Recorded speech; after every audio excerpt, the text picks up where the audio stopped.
at DDS vloggers na tumitira sa amin at sinisira ang aking reputasyon.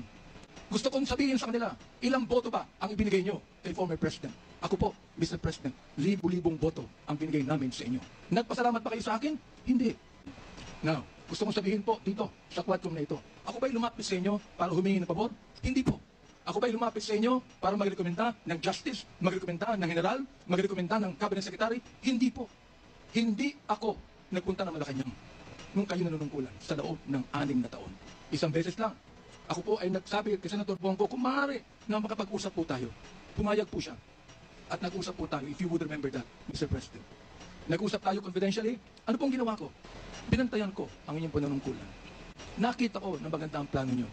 Nakita ko po, Mr. Chair, na ayaw ng Pangulo na itong bansang Pilipinas mahulog sa kamay ng mga drug lords at drug traffickers. Maraming salamat po sa inyo. Nagsimula kayo ng war on drugs. Kami mga kapastoran, bilib po sa inyo, sa inyong ginawa. Sabi nyo, 6 months lang, kaya nyong tapusin ang war on drugs na ito. Inabot po kayo ng 6 na taon. Hanggang ngayon, meron po tayong war on drugs. Hindi po namin nakalain, Mr. President, na sa war on drugs na yan, mamamatay ang more than 30,000, Mr. President.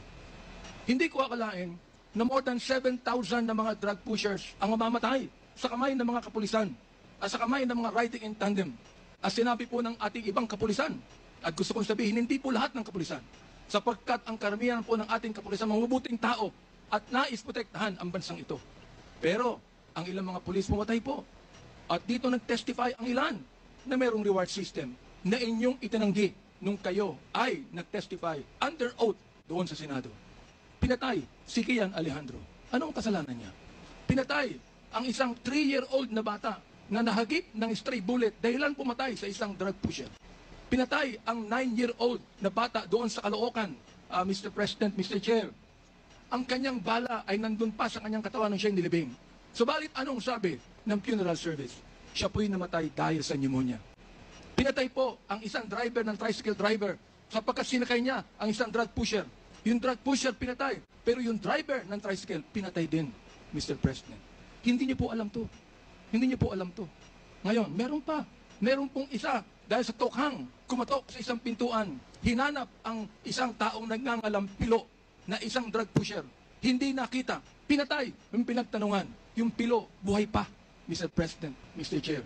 At naglalako pa, palagay ko, ng drugs ngayon. Hindi ko po maintindihan to. Hindi ko po maunawaan kung bakit ganon. Samantalang sinuportahan kayo ng maraming pastor ng Baptist community. Ang ilang mga kapastoran po nandito. At ilang mga pastor namin nanonood ngayon at pinapakinggan ang aking tinig, Mr. Chair. Ako po ay binabash araw-araw ng mga bashers, ng DDS troll, ng DDS vloggers. Minumura itong taong ito. Sinisira ang aking reputasyon. Minumura po ako ng katulad ng inyong pagmumura, Mr. President. Hindi ko akalain kung bakit gagawin nila yan. Ang tanong ko, ilang boto ba ang ibinigay ng mga DDS vloggers sa inyo? Gusto kong sabihin sa inyo, I can testify on this, na libo-libong boto ang nakuha nyo sa Baptist community at hindi ako humiling ng anumang pabor sa inyo, Mr. President. In fact, kung naalala nyo, Mr. President, sinabi ko kay Senator Bongo na nais kitang imbitahan sa aming selebrasyon ng National Baptist Day, Mr. President. Inimbitahan ko kayo. Nagpunta ho kayo, Mr. President. Doon po sa SMX, nakita nyo ang 7,000 na mga Baptist leaders na nakinig po sa inyo. Sa inyong speech, Mr. President. Oo. Doon po sa speech ninyo, sa harapan po ng mga bishop at ng mga pastor, nagmumura kayo. Pinagbigyan po namin kayo.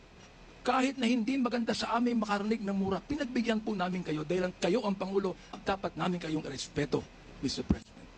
Andito ho ako, nakaupo sa harapan niyo. Nagpapasalamat sa pagkakataong ito na masabi ko ng buong katapatan sa inyo ang ginawa ng more than 6,000 na mga kapastoran ng Bible Mode para sa inyong eleksyon bilang Pangulo ng Pilipinas. Nag-file ako ng bill, Mr. President. Yung pong tinatawag nating Republic Act 11897, an act declaring the second Thursday of January of every year as special working holiday to be known as National Baptist Day. Sinuportahan po ito ng lahat ng mga congressman.